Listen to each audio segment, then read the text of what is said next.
Hey guys, Joe here, and it is Friday, November 13th. Yes, Friday the 13th, which happens to also be this guy's birthday. So, yeah, it's very early when I'm filming this, couldn't sleep. Headache, common stuff. And I just wanted to take a couple of minutes and thank you guys that have been with me this long.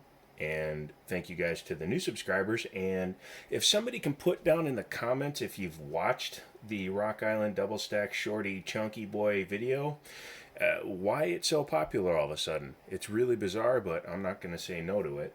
But anyways, one I wanted to say today is hopefully you're having a good Friday. Hopefully 2020 hasn't been totally disastrous for you like it has for many other people. And hopefully you're going to have a good weekend. The weather's supposed to be nice here in Winchester, so I may be able to get out to the range. We'll see. Haven't really 100% decided what's going to happen this weekend. Or I just may stay in bed because my foot is still in a cast. So we'll see what happens. But if you followed the posts, or if you look at the posts when I post, that's a lot of words that don't mean anything. I said I'd be doing a video with this. This is the thing I got for myself. Now you've seen the SAR 9 video, which was pretty popular. I'll put some cards up after this gets uploaded. And you've probably also seen the SAR K12, the stainless CZ Shadow 2 clone. And I liked both of those pistols, however, they weren't a 1911. I always find myself coming back to a 1911.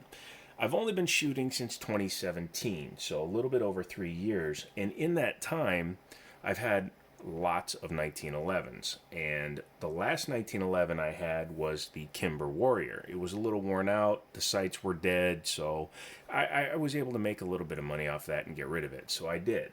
And that's how I bought the SAR 9 and the SAR K12. Well, after shooting them both, they just really weren't fitting in with what I wanted. Now, if you also recall, I did a video on a gun that was very similar to this. Obviously, this is my nighttime protection firearm, so I'm going to unload it real quick, make sure that it's empty, show that it's clear, get this ammunition out of the way, and show that this is the Sig Sauer 1911. This is actually the Fastback Nightmare. However, this thing was traded in. This is not the one from that original video. This one was traded in after being heavily used. This is my first 1911 holster, actually.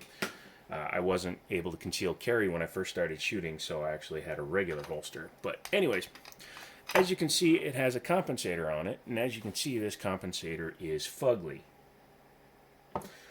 It's not the only fugly thing that was on here. The second fugly thing were these. Now, I'm not saying that I don't like the skull grips. If they're done right, they look okay, but as you can see, these things were really nastily finished, and they're actually white inside. I actually painted them. They were black with the white skull, but they look so terrible that I painted the skull. And that's also the same thing with this here compensator. Nothing wrong with it, except for it doesn't match the gun. This is your basic GI style cut that's on the top of this particular compensator. It doesn't line up down here, which is fixable with a file, but up here there's absolutely nothing you can do. So it actually breaks up the line of this firearm. Does nothing for it. And I have a new bushing coming. I'm actually waiting for all these parts so that I can get this thing put together and take it out to the range. But I wanted to pick one up ever since I did that Nightmare video. The other things I need to get used to are this style of grip safety. Most of them have a memory notch that comes out here. This one has kind of a weird shaped narrow thing in here, which in my hand actually makes it so sometimes I can actually miss it. So we'll have to see what happens there. But yeah, this is kind of a gift to myself, but it's also thanks to you guys, and I wanted to say that. But the SIG 1911 is different from most 1911s, and I kind of did a basic overview on the other gun because it was a transfer in, it belonged to somebody else, and we were trying to make sure I didn't scratch it before he got to see it, so I didn't really get really in depth with it. But it's got some fun stuff on this gun, like this has an external extractor. Correct me if I'm wrong, but I think Sig and Ruger, one of their line has an external extractor. I'm not sure if there's a benefit or not to having that, especially since, you know, it is what it is. Normally it would be right there, and it still has a plug hole there, but there's nothing in there. Although this one does have a Series 80 style internal, so it does have a drop safety. But when this thing came to me, it was in horrendous shape. I've wiped it down, tried to clean up this finish as much as I could, and then I put on these VZG10 grips. And I actually made the stock grips actually work with the gun and cleaned them up and oiled them up so that they don't look like they've been sanded down, and they look really nice on here. I like that. Another thing I'm thinking that could be changed out would be something like that. I'm deciding I'm not a huge fan of the dull stainless look. It's not as good as I thought it was, but I want to take this thing out and see how it shoots. But another thing he did, again, proving this is nothing but an eBay special, is I'm going to go ahead and take the front off. Actually, I don't even have to do that because this stupid compensator is very tight, but being that it's 1911, I can just do this and get this bad boy out of here. Got to be careful to make sure your spring doesn't go anywhere, like it just did, and you can pull it apart. Has a standard half-length guide rod. It does have a bushing in there. I think that makes it so that the recoil is tighter because it gives it less room to compress, so it has to compress the slide moving the same amount in a shorter spring rate. I believe that's how it works. But as you can see, this one has a Series 80 style drop safety on it. When you pull the trigger, it pushes this up, which activates the drop safety inside the gun. Sorry. Like I said, it's very late. But this is the other reason. You can see how this doesn't fit right. It's extremely tight on the gun, meaning this was a universal cut that needed to be shaped to the gun, and it's not fit correctly. But the other thing is he went with a Moan Labe, or Moan all the Labes front bushing, and you know, that's fine. I'm just going to actually file that off so it's smooth, because all it needs to do is hold the spring in there. But why would you do that and then hide it inside of a compensator? Some things don't make sense to me.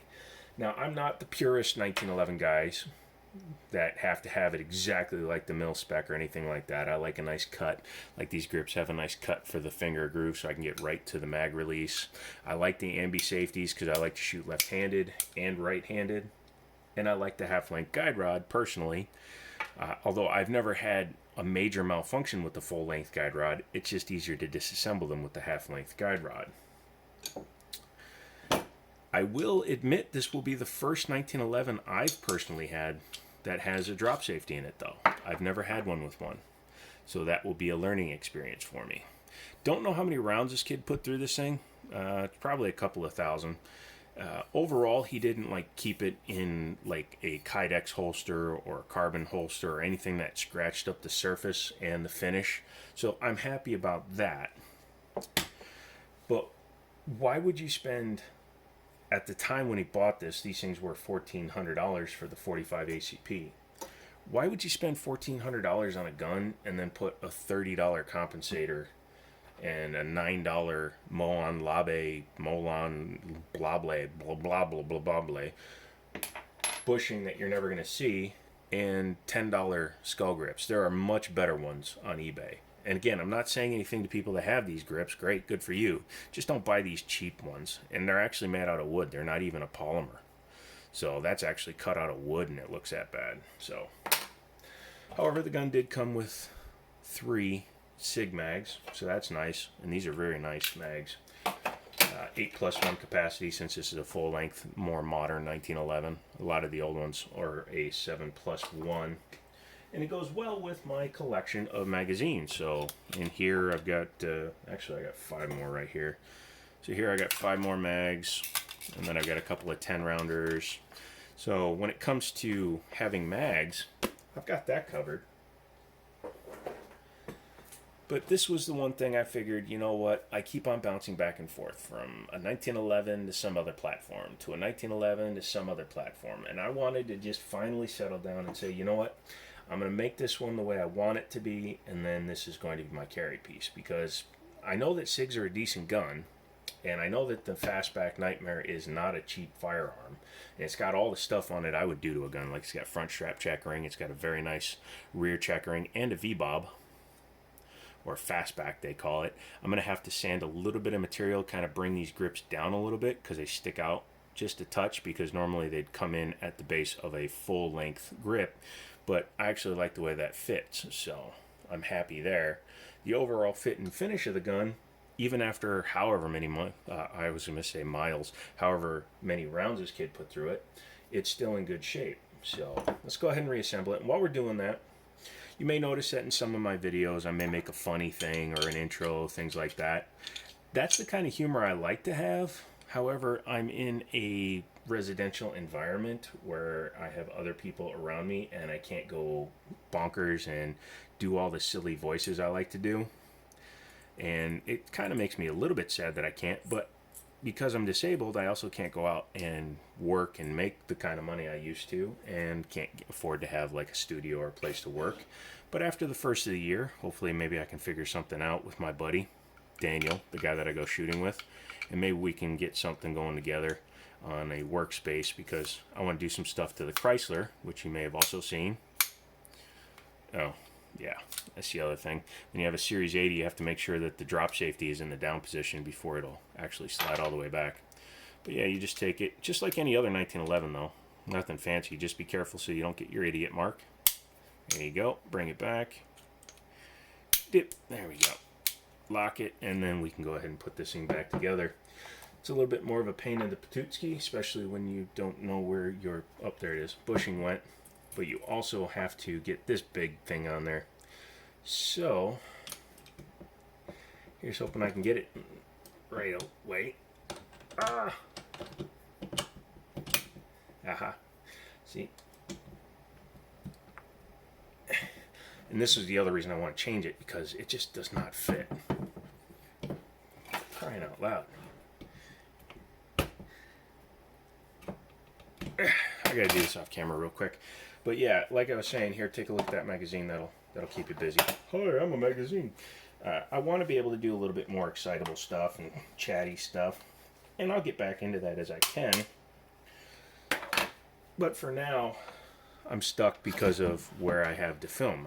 I don't want to wake people up, but I also don't want to do anything during the daytime hours, because again, the situation is that I'm sharing.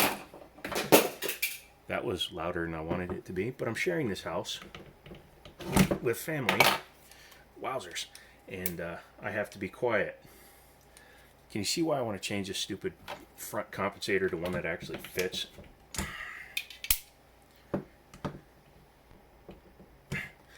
Okay. You know what? That's it. I'm done with this one for right now. There's no way I can do it without cussing, and I don't want to do that on camera. But I also want to say thank you to Liberty Arms real quick. They've been letting me borrow firearms for the longest time, including a lot of the ones you guys liked, like the Kimber Lightweight and that Rock Island Double Stack Shorty, which again blew my mind when it became so popular just this week. So yeah, let me know what kind of stuff you guys really want to see, and I'll see if I can get my hands on it, and that'll be cool. So Liberty Arms, they're down in Harrisonburg, Virginia. If you can give them a call, say, hey, look, I'm looking for X gun. Can you find it for me? See what they can do. If they can hook you up, they will. They're good people. They're good friends. And yeah, so for my birthday, I have no idea what's going on. Probably just going to do a dinner with the family and then get back to making videos. 41 years old. 41 times around the sun. Haven't fallen off yet, so we'll take that as a bonus. So enjoy the weekend. Hope you guys have a great time. And as always, I'll talk to you later.